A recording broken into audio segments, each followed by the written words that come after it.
Mike, hello. Thank you so much for joining me again on the same drugs. It's been a while since I talked to you last. Yeah, when was it? I was locked down when we were talking last. Is that correct? We It were in the was middle of last time we lockdowns. talked, it was 2020.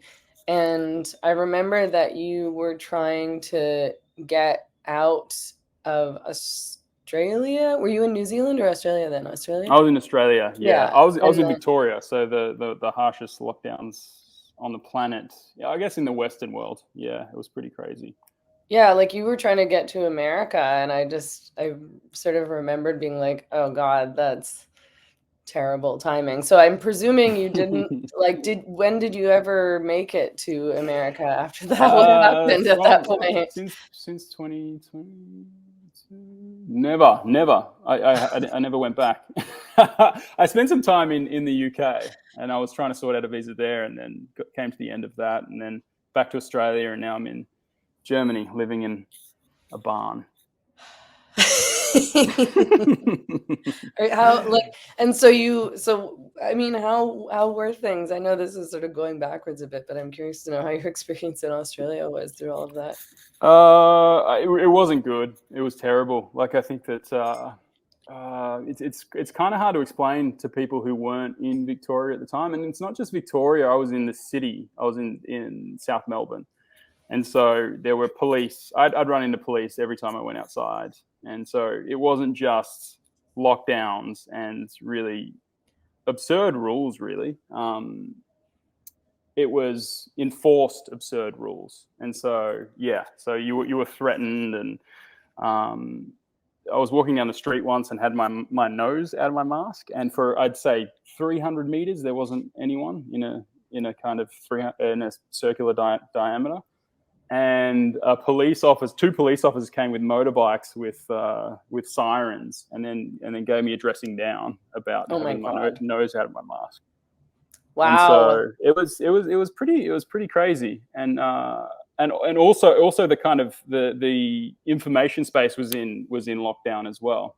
Like it's coming out that there were all these sophisticated methods to squash any dissent from all the trade-offs for their kind of technocratic rule of Victoria at the time. And yeah, on the ground that was strange because I had lines out to an epidemiologist and people who actually knew what they were talking about in Germany, where I am now, and other places. And they were, throughout that experience and throughout that time, rolling their eyes at the way that Victoria was managing the lockdown situation. And none of that was getting in. It was almost like we were being led by science itself, but we weren't. We were being led by technocrats who were pretending to be science itself. And so I found that very strange because the people you would speak to on the ground would be, I mean, the kind of lockdown measures and what the health experts were saying was holy writ, and it was they would defend it, and it was very hard because even friends and family would be fully on board with these measures, which were pretty crazy by any kind of angle you look at it, because it was zero COVID. Not many places on the planet actually kept going with the zero COVID thing. Australia did, and so it's quite hard to explain because it's a very different lockdown scenario than anywhere else in the world. And while it was harsh all over the place, it was particularly crazy in Victoria, in Australia, and we still haven't had a reckoning. The leader got voted back in, and so it's very. Anyway, that's part of what I've been up to since we last spoke. God, I can't even imagine. I mean, I left Canada during COVID to escape what was going on over there because I thought it was draconian and authoritarian, and I was very concerned about where it was leading. And because I was getting concerned about, Justin Trudeau is trying to pass all these like online hate speech bills, and one of his bills he did actually recently pass, which essentially handed over power to the CRTC, which is a government entity that regulates media. It's radio, television, but also what's happening online. So purportedly to push CanCon, Canadian content, but really to regulate what Canadians can see online. But anyway, I was glad and feel lucky that I was able to leave, because I mean, what happened in Canada was really bad, but being in Australia, first of all, it sounds like it was even harsher, but there's no border. Like, you can't get off the island, right? No, no. And then you actually had to apply to try and get off, even if you had a job overseas or something like that. So it was echoes of the penal colony that we were founded in. So am I to understand that you're in Mexico now because of that? That was part of your decision to move out of Yeah. Canada. Oh, for Yeah. sure. It was all because, I was miserable in Canada and Vancouver during COVID. And I was really concerned about what Trudeau's government was doing around all this and where it was headed. I left just before they imposed the vaccine mandates and started shutting down all the borders and everything. So, and they were like, Yeah. when I had booked my flight, and they were starting to like cancel flights, and I was like, oh, Wow. God. Yeah. Yeah. So, yeah, I mean, it was like one of the best decisions I ever made. But, Yeah. it's Yeah. funny because people will say to me, like, oh, like, Mexico can't possibly be better than Canada. Like, surely Mexico is more dangerous than Canada. And I was like, well, it depends on what your You look idea of at danger is. dangerous. Yeah, for sure. And it's also a sensibility thing. Like, I think that a lot of people like to live under technocrats, or they like that safety feeling. And so it's hard to talk about these things to people who don't have our sensibilities, that are horrified by the kind of the rainbow blob's tentacles coming into every aspect of our lives. And people welcome that in. People, a lot of people, especially Australians, we're supposed to be this kind of laid back culture, but it's not reflected in our governance at all. Yeah, and people who we vote in, so maybe we're not a laid back culture at all. Yeah, I mean, I think there's a lot of similarities between Canada and Australia and New Zealand. I've never been to Australia before, but I have been to New Zealand, and I found it to be similar in a variety of ways to Canada, like politically, but also, the landscape and the people, and, even like the look of it. But it's funny because I guess like Canadians have a reputation of being very polite and nice and easygoing. And that was not really the case during COVID, where people's No. authoritarian streaks really There's came there's a out. shadow side to that, right? Like it's it's their persona is that, but there is this dark underbelly of wanting to hyper control things. I think I noticed that. I went to Canada and noticed a bit of that in the culture. Do you have a shallow history? Because I would imagine that you've got a stronger connection to history than Australia. Because I often think that we've got a really shallow history and not much cultural, how would you say, cachet or strength to have not been taken over by these hyper progressive. Let's rearrange who you were and who you are and all that sort of thing. So I think it had a pretty easy time taking over the Australian culture, because it wasn't very deep or old at all. Okay, that's interesting, because Canada is similar. We have a very shallow, and we're new. It's a new country. We don't have a lot of culture. Nobody really knows what Canadian culture is. That doesn't really have any interesting meaning or substantive meaning. Yeah. Well, that's interesting as well, because your Indigenous people are the kind of, what would you say, the kind of there's the history. That's the history. Well, it is the history, but it's also, they say the First Nations, but these people weren't nations, and it's very disparate. And if you actually look at the reality of the situation, it's not what is being put forth. So I find that interesting, because it's a similar situation. You've got this kind of post-colonial thing going on there, and the woke get through because they're a moral vanguard pretending to decolonize the culture with the Indigenous culture. But it's funny, because if you actually look at it's a bastardized version of the Indigenous culture. So they're like decolonizing to recolonize. It's like decolonizing English people or French for Germans. because it's kind of Marxian, or it's this different kind of colonialism. Because if you actually look at the history of the people that they're purporting to put forth, it doesn't look like the vanguard that's claiming to be the forefront for them. It's very Marxian. Totally. Yeah. I feel like here, and maybe similar in Australia, then the woke have taken ownership over the indigenous people, which they treat as a monolith, as opposed to like a very diverse people. Like it's not a people. I think It's like a there's whole bunch of three. different cultures and histories and There's a lot as well in yeah, a lot. Australia, especially. There's very different. I think it might have been 300 or something. I could be wrong about that number, but I remember having a little bit of a go at looking at what it was about and what was there. And I also worked for SBS, so I came into contact with a lot of. I'm saying Indigenous. I accidentally say First Nations people, but I think that's a political word. I don't think that's Yeah, I say what Indigenous should be too. going on.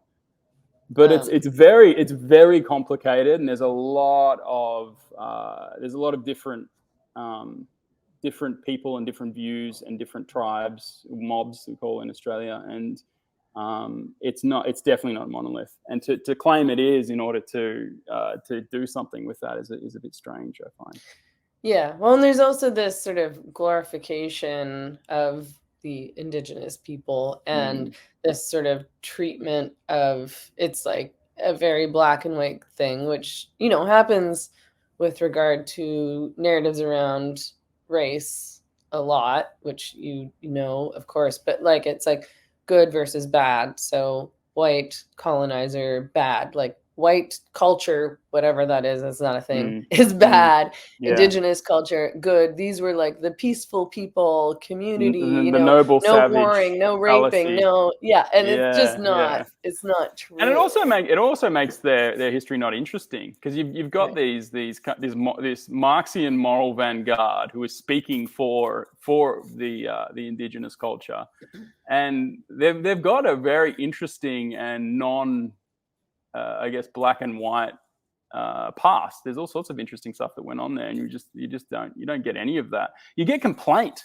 That's the funny thing, is it's about complaining about the now, and it's also we've got to raise the indigenous voices, and it's like no, you've got to raise the Marxist voices with who are kind of dancing for the white people. It's a kind of an Uncle Tom-ism, the Marxist indigenous person who's just complaining all the time. It's like, if you genuinely wanted to lift up their voice and let's talk about their history, then that's great, because it's a very interesting history and much longer than the Australian one. But it never does. It's just endless complaints, and it makes them lame as well. Imagine, it's just like there's all this cultural capital that just gets killed. It's the gay community as well. Remember we were growing up, how can you spend the gay community's cultural capital, or African Americans' cultural capital? They've spent it down. They're not even cool anymore for a lot of people. Yeah, that's a lot of capital. That's like a billionaire's kid just spending the fortune and on drugs or something like that. It's just you've gone through a lot of capital there. Yeah, I mean the people who get to speak on behalf of or as Indigenous in Canada, and to determine what the Indigenous view is and what Indigenous politics are of course all the people who fit within what the dominant narrative as determined by the state and the institutions. Yeah, they went through. Well, this is a nice segue into the film, because they went through the same courses that we tried to take down with the grievance studies thing. So it's like they've been decolonized to be recolonized. I like to think of it that way. It's like let's trade the English for the Germans is kind of how you look at it. Yeah, that's a great way to frame it. And right, I mean, like, so, and when I interviewed you back in 2020, it was, I think, in part, or maybe even it was mostly in part, I think, and then of course I learned more about you and what you were doing, like because of your film, which was Digilante. Yeah, which was, I mean, that was so interesting, because I think, if I recall correctly, you kind of went in with a perspective, and then you were treated as a perspective, like you were treated as this kind of hero who was outing this like racist, Oh, yeah, sexist, yeah, right? And the yeah. narrative turned out to be not that, and you changed your mind. Yeah, yeah. That's an interesting thing. I haven't thought about that film in a long time. So just for the audience who most definitely hasn't seen it, how do we explain that film? So what happened was I was on a bus in Victoria where I grew up, and I saw an incident um, between a bunch of French people who were sitting behind me and a bunch of Australians who were sitting in front of me. It was like a replacement bus for a train. And so it was in the middle of the summer, a really hot day, and I was coming back from kind of the beach, the Bayside area. And so there'd been a lot of drinking, and there was a lot of there was that, the high school excursion type energy on the bus, because we weren't supposed to be on this bus. We were supposed to be on a train, but the train got cancelled. And so that exploded into this very, very strange, I guess, kind of racial tirade. The guy directed some stuff at me, and then a dark guy behind me, and he was saying really properly horrible racist stuff. Like it's inexcusable. When you watch it, you're like, oh, this is disgusting. And a guy went on to smash the back window. It was just this weird mob vibe that was going on. Anyway, I recorded what was taking place, and this was 2012, so it was before the word viral was in the public lexicon. Like people didn't even know what that was. We hadn't had many viral incidents. It was like Coney 2012, and then Right. and then this, I guess. No. There was more viral things going on. Like Charlie bit my finger, and it was just this thing that was happening at the time, and people were like, "Holy shit!" There's this weird kind of power of the internet that was taking place. And so I turned this thing that I filmed into a little video, and then it went crazy viral. And then there was this huge media event around it, and like a global media event. And so I had news crews from Korea coming over, and the French were asking me my opinions on things. And it was funny because the event was something in and of itself, but the conversation about it it did the social media thing. It's like conversation, and it just kind of moved away from the underlying story and what took place. Mm-hmm. And it became this racial thing because the guy was racially abusing several people on the bus. But the woman who was actually being abused was a white French woman, and it was this huge right that everyone just thought she was black because this guy was yelling at other people on the bus, including myself, I guess. And so the film that I made was about my experience through that. And I guess the deluded or crazed media reaction to that. So the underlying event was terrible, but what happened, what it got turned into in the media was really, really crazy. And then after that, it was like that incident was a franchise for the news networks in Australia, because every other week there would be like a new racist rant on the internet. And I started looking like either side of the 10 seconds that got put on the news, and you would see drug affected, like homeless people, or people who were crazy, who I think actually knew the meme of the racial rant thing and just kind of lent into it. Okay. And so it was just all these really weird, complicated stories that got collapsed into this meme of there are a bunch of racist people on Australian trains and buses. And maybe that's partly true, but it's not actually. It's just it struck me as a deluded interpretation of what was actually happening the on bus the becomes level. a racist and dangerous space for the people of color. Yeah, and then yeah, exactly. That's it.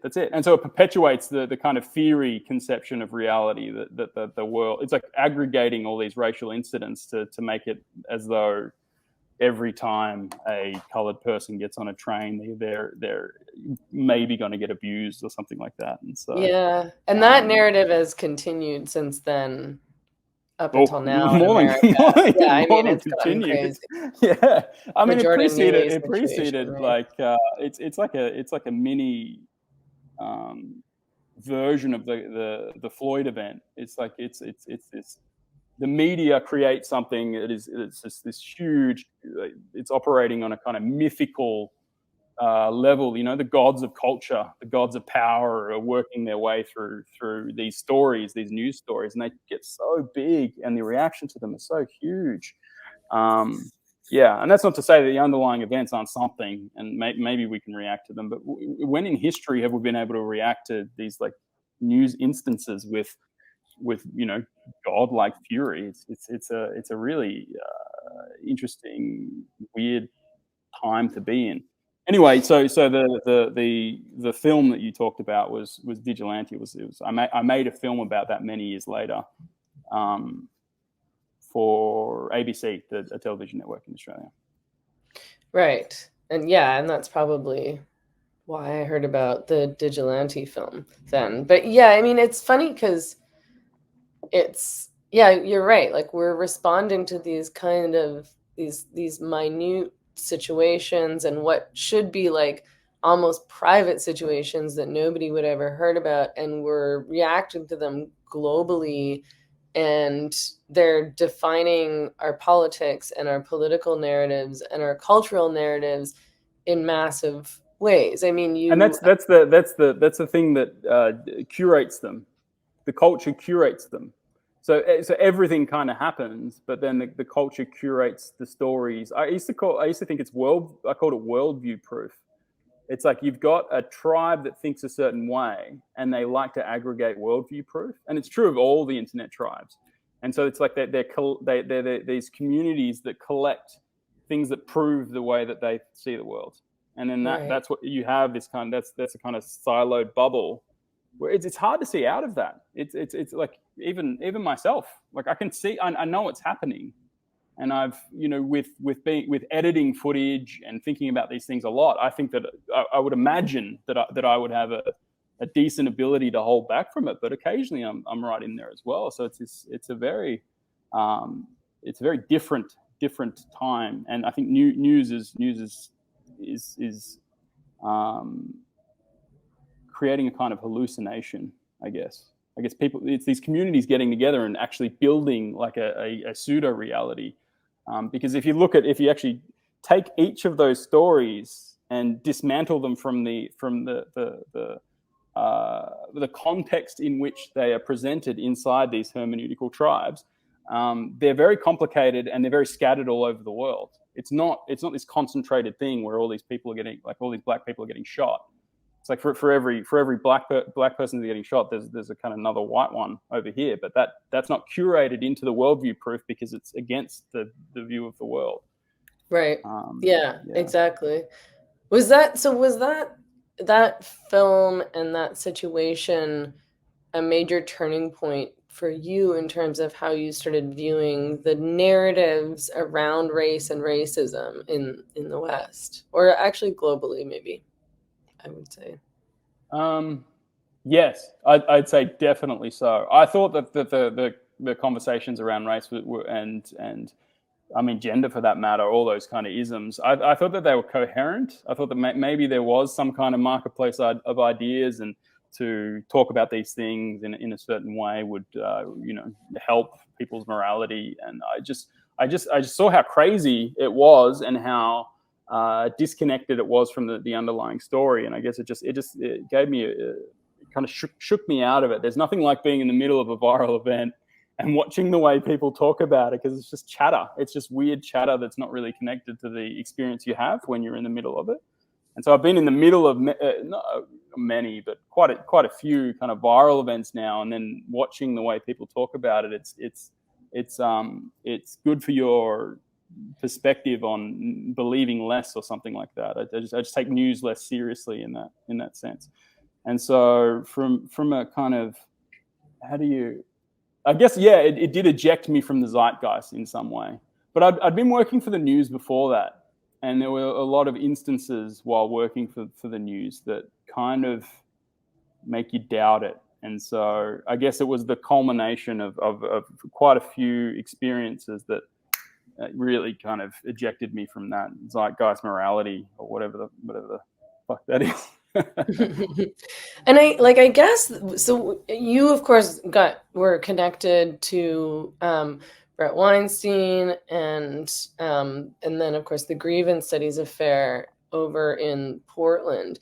How did that happen? I mean, I see what happened to Heather and Brett as almost like a starting point to, I don't know how you would describe it, but I suppose at one point it was sort of described as like the intellectual dark web, sort of this like questioning of the woke narratives. But of course, at the same time, the woke narrative was taking over everything, including, of course, which we'll speak to more, academia. But how did you connect with that incident, I suppose? The incident.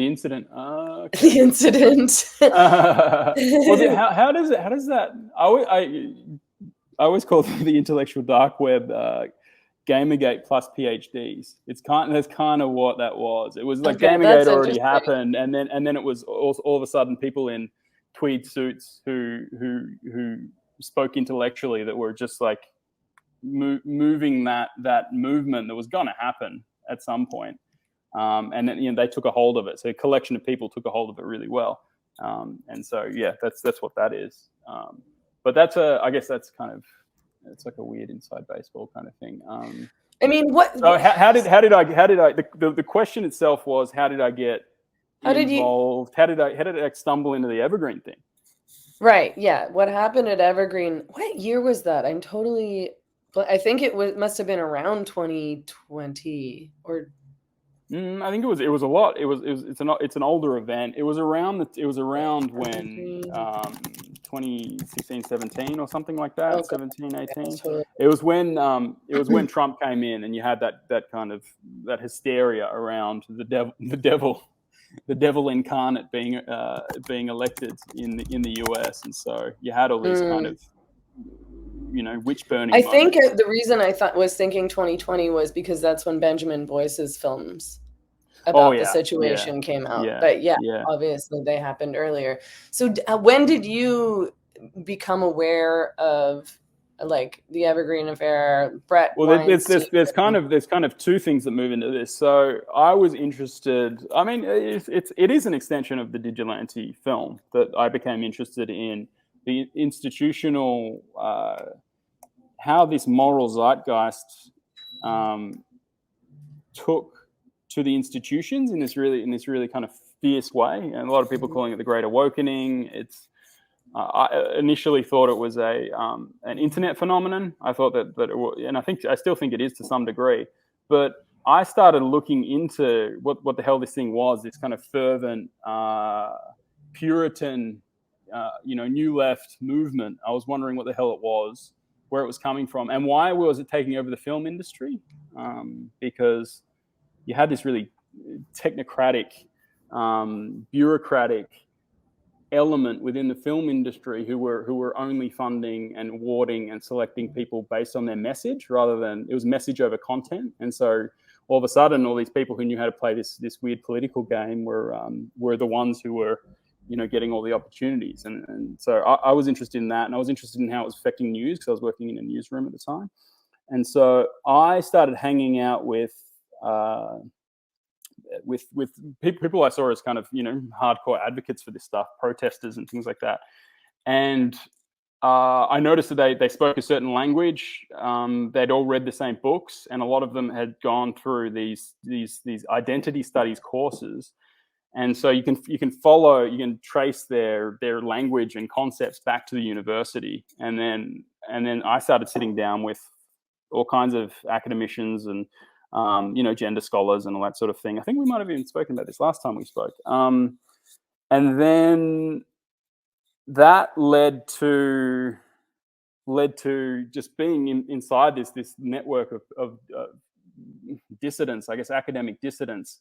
And I met Peter Boghossian and James Lindsay, who were at the time, they'd started a hoax project to hoax the identity studies fields with their academic journals, in order to expose the kind of political bias and the insanity really that was going on. They looked at their canon as more of a theology than a social science, but it was pretending to be a social science. And so I started making a film about that, and I came across Brett and Heather, I think via Pete. We were at events in Portland at one stage, and Pete had brought them to him, and I had a conversation with them, and I found a piece of footage of the canoe meeting, which if you go to my YouTube channel, if anyone's interested, go to the Evergreen series, and you'll see this canoe meeting, which was it's you need to see it to believe what the hell went on there. It was a very church-like ceremony. And I was talking to Helen, Peter, and James, who are kind of in this new atheist mindset of critiquing this as a religion, and that's definitely what I saw when I was looking at it as well. So while I'm not new atheist, we bonded over that kind of perspective. And so when I was looking at this canoe meeting, I'm like, oh, this is it. I've got this on tape now. This is what we see, and this is like a perfect representation of what we're seeing in the text. And so I decided to make something really based on that piece of footage from the canoe meeting. And I just invited Brett and Heather over to Pete's house, and we had a long discussion about it. I only wanted it to be a small part of my film, but the story is so big and interesting that it grew and grew and grew. And so it became its own thing. So I've got a 3-part series that I did on that, in addition to the Grievance Studies Affair film. Right, and that's the Reformers. And I watched all those videos over on your Substack. And there's footage of the canoe meeting there as well, which I rewatched. I had watched it way back when, but I watched it again. And I guess I'd like to hear a bit more about that, about the meeting, and about Brett's reaction to it. I mean, one of the interesting things about what happened to Brett at Evergreen is this was a clip from one of your videos on your Substack that I watched. The witch hunt, describing this all as a witch hunt is apt in a variety of ways. But he said, the funny thing about this, or I thought it was funny, I mean, this accusation, what happened was you could be accused of racism and you couldn't defend yourself. It was like you could be accused of racism and you had to accept the accusation of racist almost to not be a racist, because if you defended yourself, then, as Brett described it, you became a racist with a capital R. Yeah. It's like this weird trap that they created. Yeah. An identity-based Kafka trap. Yeah. Well, I mean, it's built in. Read Robin DiAngelo's White Fragility, and you read a Kafka trap. These kind of, the things that they're doing in these fields are little traps. An interesting way to look at it and to describe it is that this ideology is it's designed to capture power. It's designed, if you look at it, you can take a few steps back of it, and you start to see the patterns within it. And it's criticizing something until you have control over it. And that's the basic shape of almost everything that they do. And so you read it in all its different forms. It's like the everyday racism of white people cooking cornbread or something like that. And then it's like it's in so many different things. It's like how it's a huge canon. There's reams and reams of this stuff, and it really all boils down to a kind of basic structure, which is complain about something from a moral standpoint until you take control over it. And if you look at what Brett is saying there, that's just one of those mechanisms playing out, and you can feel your way into it. I think that a lot of people believe that the kind of layer on top of the structure, which is that we're doing this in order to usher in some kind of utopian world where everyone is equal, but the mechanisms are always the same. It's got a life of its own. It's kind of creepy in that sense. And then, so that you made these films. I think, are there 4 parts to The Reformers? Yeah. I think I'm going to reshape it so there is 5, because I put the Evergreen thing that you would have watched again Mhm. as like a separate, like a kind of side quest. Why? I mean, why was this project important? I think you explained it a little bit, but I think you could look at what James and Peter and Helen did um, with the grievance studies hoax and think, oh, like they're just trying to dunk on gender studies or whatever. They're just trying to mock these faculties, these institutions, these people, these academics. And why, like that project was a lot of work. It was a lot of work. Why would you put so much work into showing these institutional areas and these academics and these fields as being kind of bunk?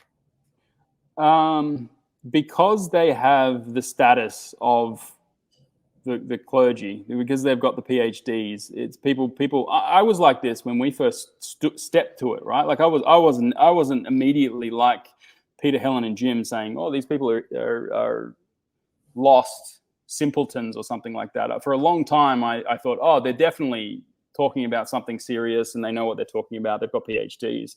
I thought that Peter, Helen, and James would fail because it's like you don't step to an academic discipline with no knowledge of the field and then be able to publish in their best journals. It's just like on its face is a crazy thought. And so but for part of the project, I thought that I was filming career suicide. And didn't turn out that way. And I learned more about what they were doing there. And I think that the fact that it is such a huge body of work and so many people are really, really dedicated to it, you need to do that level of work and analysis in order to step to it and critique it. And I think that Peter and James were kind of more brash about the situation and would have shat on it before they understood it. but I think that the work, the level of work and the energy that went into it was required in order to understand what it is, because it's posing as social science. And I think that the one thing that unites Peter, Helen, and James, they have a very, very strong respect for the scientific method and rigor, because I mean it unites all of us. We're all really, really animated and driven by finding what's true.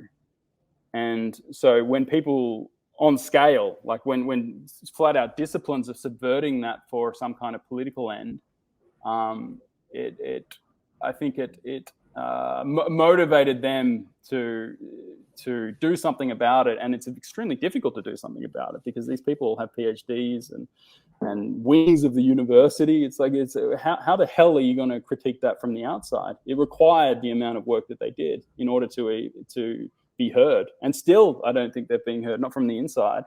A lot of people have shunned them since, but they definitely uncovered something important. One of the things that we've seen happen in modern times, within the past maybe couple decades or something, I guess, is that the student has been given a lot of power in the institution. So, and we see this in the in the filming that you did around Brad at Evergreen and what happened there, because the adults in charge handed the school over to the students. But you can hear it in what they say. I can learn from you, like you're here to teach me also. It's sort of like this customer is always right approach to universities and to academia. And that's really strange, and I want to know what you think about that. But then at the same time, we, I think, are starting to see, there still is talk about the experts, like trust the experts, trust the science. We're supposed to trust this like class of experts. that having a PhD is still meant to have some kind of status. And yet what's been revealed is that having a PhD doesn't, I don't think it really means much of anything. I mean, it certainly doesn't mean that I respect you more than anybody who doesn't have a PhD. Yeah, well, for me, it depends on what field the PhD is in, and it's definitely, if you've got a PhD in gender studies, you may as well have, I don't know, gone to some kind of Reiki course. I don't care. It's not a thing. So the question was the student as the customer, because that's really interesting, because that's a kind of, it's an old lefty frame, the kind of economic left frame, because it's has the university become a business to the point where it's degraded itself to become an economic engine is a really big part of what's going on. It's obviously not the whole story, but I do believe that they're trying to put too many people through. There's this kind of elite overproduction thing that's going on. And I think looking at a university as a business model to get as many people through, to get as many PhDs out and as many students through as humanly possible is a really bad way to look at knowledge production and education. And I think that it has degraded to a point because of its management in that way.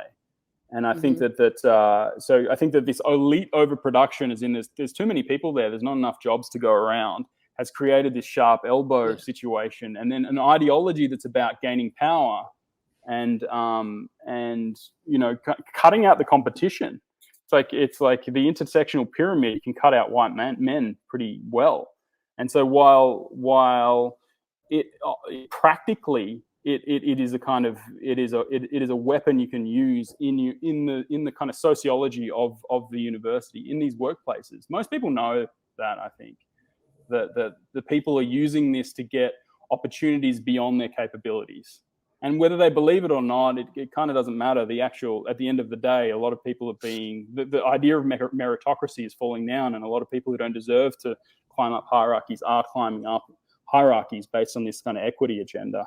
And so I think that the elite overproduction aspect of it can be looked at as economic, and as a kind of capitalism gone mad. Turning education into a market is probably not a good idea. And so the body of the university is weak at that point, and then a virus like this ideology can then go take it over. So I think that you've seen that in the we're treating students as the customer, as in we serve the students and all that sort of thing. I don't think that's a good way to look at it. But it's also in their ideology in a way as well, because if you look at the Evergreen thing, it was often the students of color that were kind of wielding power over the faculty, and that was a big part of it as well, because it's this kind of sacralized victim, and shut up and listen. So that aspect plays into it as well. Yeah, I mean, literally taking the mic out of the hands of, was it the president? Yeah, they degraded him. It's like I don't like that guy. He's a horrible guy on many levels, and Pat Benjamin really doesn't like him. But I watched a few of those scenes, and just on a human level felt sorry for the guy, because he was being kind of, he went through a struggle session. It was ugly to watch him go through it, and you can see him over the course of the Evergreen events, just kind of, he's starting to look older, and he's sweating, his hair's starting to droop, and you just know that internally he's going through some really, really difficult shaming or something like that. So what is a bullshit PhD versus a legitimate PhD? I mean, what have we learned about, are there faculties that just we should not trust or value in an intellectual sense, and other faculties that are valuable? What have you determined? Well, I think it's hard for me to say outside of what I've looked at, but I know that the identity studies fields are just not a thing. Like, I think that it's more of I mean, if you respect that ideology and that moral worldview, and I don't actually think you should on a moral standpoint, so we can have long conversations about that. But if you do respect that, then I think that we should regard it as a kind of a kind of seminary or something like that. Because you know, all the biblical studies and theology is happening in a divinity school, which is on the side of the university. And it's not like the divinity school can have like a kind of divinity DEI body that's saying, hey, that's not biblical. We have to make that biblical. And I think that's if you're looking at this school of identity studies, it's the power school. It's a moral paradigm, and it needs to be considered in that way. And it should definitely, most definitely, imagine the divinity school had a body of, you know, maybe even 100 employees that were making sure that everything that was going on in the university was biblical. That's the equivalent of what's happening with this power school, this kind of these identity studies thing. And people are just like, oh yeah, that's fine, it's equity. And it's like, you fucking idiots. But so what else is there? You were asking about what constitutes a good PhD. I think things like physics and the harder sciences it's really hard to. If you've ever seen an astronomy paper, you're not getting away with much with something like that. It's like just blocks of math and proofs and all sorts of things. And so there's all sorts of. It's hard for me to talk about the other kind of disciplines, but I think that they're all under the pressure of this elite overproduction. So it's at a guess. I think that if you've got a scholar, your random scholar now and a random scholar from say 1950, there would be a different level of rigor and intelligence, you know, more or less across the board, other than the kind of breakthroughs we've had. So they've kind of got an advantage there. But I think that the quality of everything is affected by this elite overproduction thing that's going on in the universities. Right. So does it annoy you as much as it annoys me when people call themselves doctor because they have a PhD in like I don't know, gender studies, or I don't know, what are the other fat studies? Is there the race studies? Yeah, post-colonial. There's some there you. There is okay. You're not really a doctor. Like, I know what you mean. Well, isn't that true of anyone that's kind of so you're in a room with people of high status, and if you start signaling in any way, you know that you're not as cool as them, and so the coolest guy in the room is always the quiet guy, and you know totally. Someone's and then you should feel stupid because you discover after the fact that he actually is a doctor of neuroscience or something, and you've been going on about your PhD or whatever. Yeah, exactly. Everyone is signaling around the guy who's doing the thing, and so yeah, maybe it's annoying that they do that, but it's I think that most people can see through. Maybe they can't. Maybe the reason I don't know if they can. I don't know. I think that, like, to me, if somebody is going around calling themselves doctor, I'm like, okay, I got it. You're trying to impress me. You know nothing about me. You know nothing about anybody else in the room, and you're walking around behaving as though everybody should kind of bow down to you and your knowledge and your status and your expertise. And it's just a bad personality trait. I don't want to be around, and I don't trust people like that. But I mean, yeah, I see that, but I think that a lot of people, and actually I think it's a lot of people who haven't been to university and haven't gone through the process of, like, I have a master's degree in gender, sexuality, and women's studies, so I know that it's not really that impressive. But you know, like, I just realized I've been shitting on your degree the whole time in this. I do remember we spoke about this though. Yeah, funny. I think you've had your come to Jesus moment, so we don't have to. I mean, what I think is useful about my degree is that I know what I'm talking about when I'm criticizing these things. Well, right? I actually there is something to that. There really is something to that. You went in there. Think about that exercise. You went in there and you learned something from the first person perspective of believing it, and then you didn't believe it.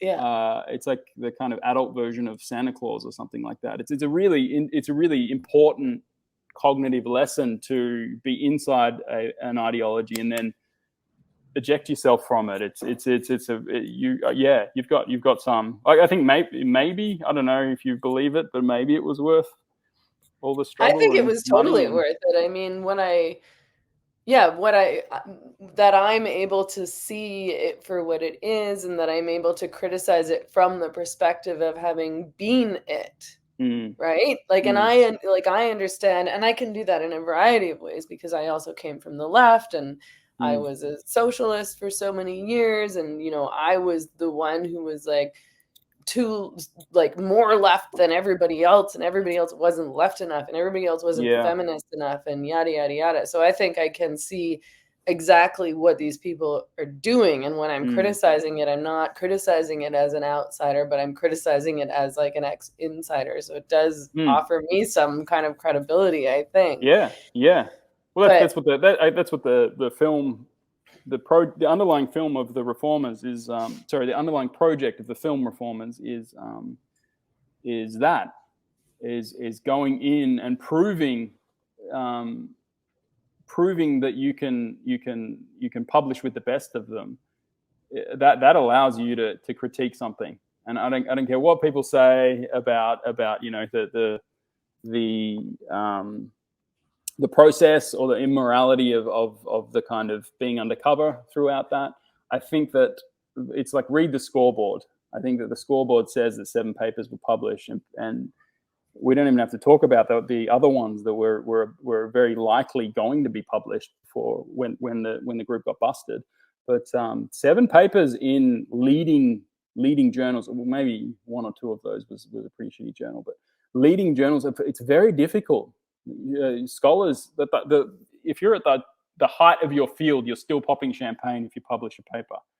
And so this is not for people on the outside. This is not getting a kind of op-ed in or something like that. This is a very yeah. very difficult process for academicians. It's the bread and butter of what academics do. It's just the research papers. Yeah. Um, yeah, I mean, it's just, yeah, just even trying to get my head around how much work they had to do and work to put into this to come out and say that it's all bullshit. It's a lot. I I'm wondering I just want to actually, I want to finish my thought from before, which is that I think that people outside academia and outside of these faculties maybe are do still see the PhD and the doctor so and so thing as impressive and meaningful. And I think that it is a very like damaging hoax because a lot of these people are imposing all sorts of ideologies and ideas and politics on everybody else. And people are sort of going along with it because they believe in the expert class. We saw that in one way during COVID, where whoever was deemed to be the expert class got to also be the authoritarian, Mm, and mm, then trust the science became a narrative that didn't really mean trust the science. It meant mm-hmm. trust the expert class, trust the media, trust the government. We're not really trusting the experts at all. Yeah. But then we also see it, of course, in terms of things like race and gender and identity politics. And, when yeah, and it's another reason that it really irritates me and angers me when either someone describes themselves as a doctor because they're doing it on purpose to have authority and status over other people when it's not deserved. I was in a Zoom meeting the other day with I'm not going to say what it was, but someone in the meeting described somebody else as Dr. So and so to provide them with authority. And I know Mm-hmm. who this person is, and I Mm-hmm. know what their PhD and their master's is Mm-hmm. about. And I know that they're not a doctor, And I know that they don't deserve any kind of authority or expert status above anybody else in that meeting. And I was like, why Well, are you this doing is actually, this is an interesting. I don't want to get too deep into relativism here, but it's like it is an interesting way to look at it. It's they don't deserve it relative to what? Because even in the gender studies madness that's going on, they are learning something, and they do have an understanding of a deep understanding of a canon of, I'm not going to call it knowledge, a canon of something. It's like they're theologians or something like that. And so if you're critiquing it, saying they don't deserve it, it's they don't deserve it relative to reality, to Okay. science. It's like they're actually doing something in there, and you have to critique it from a standpoint. And I think that's what Peter, Helen, and James were critiquing it from. Was do these people have the ability to divine the reality of the world through their methods and their learning, their scholarship, and that's not true. But they are really good at activism, and we all know what they've achieved. And so if you're on board, then they are a doctor, but from our perspective, they're not. And it's you have to critique from a position. And the interesting thing about these identity studies things is there are better and worse people in that realm. And I think that equity is eaten it alive, because you can see the worst people are the kind of people who rely on being a disabled Indigenous lesbian or something like that, because they cruise through. They let them cruise through because of the way the ideology works. But then you've got these kind of they're like gender nuns, these often white middle-aged women who just they seem so sad. They would have been in a convent in another time. They just seem so like guilty. There's this internal guilt, but they've studied hard. They know what they're talking about from their perspective. They might be deluded in an ideological way, but they're versed and they're pushing forward something, but we just disagree with that something. And so we have to, when we're criticizing, it's like where are we criticizing it from? And we're probably criticizing it from the perspective of your ability to divine reality, not your ability to change the world in some moral way. What is it that you hope people get out of the Reformers? What do you hope that people will learn from watching these films? I don't really know. I had this weird conversation with Brett Weinstein on his podcast recently about that, because they're strange. They're a strange thing. It's not a regular film, would you say? It's its own thing. So it was an artistic project, and it's not like, I just wanted to share my experience and some of the things I learned, but not really from a kind of, I want people to piece it together themselves. And I feel like if you go through it, a lot of people kind of come out the other end and they're like, I can't stop thinking about that thing. I don't know if they, it doesn't really matter if they're, writing to their friends about it or whatever, but it like makes them think. They sit there and they come back to me and go, I can't stop thinking about that. Or I feel really weird after watching that because it stretched my ability to view the world in the way that I do. And then other people just recoil from it. So, and so I just wanted to share my experience from this kind of almost first person perspective, and have people piece together all the pieces along with me, and then come out the other end looking at things differently. I don't necessarily want to, the reason I'm doing, a big part of what I'm doing right now is trying to figure out why the film industry became this giant propaganda machine. And I don't want to make propaganda in order to expose a propaganda machine. Do you know what I mean? And so you have to actually start looking at the form differently. So I can't do these Michael Moore kind of propaganda-y version of a documentary. I have to do my version of a documentary, which is giving people the ability to make sense of these things along with me, and being honest about my perspective. That's kind of why I'm in it as well, because it's like, well, here I am, this is me, I'm in it, and these are my thoughts. You view it from your God's eye, personal perspective, and make up your own mind about this. Yeah, I don't know if that makes much sense, but that's kind of how I don't have anything specific that I want from the audience. I want them to have an interesting experience and then just to ponder on it and tell me what the hell I did there. I love it when people, and that's why Substack is really good, because all these people are contacting me and telling me how they felt about it and what they thought I was doing. Some people have a better idea of what I was doing there than I do. So it's, it was an artistic project. So that's what that was.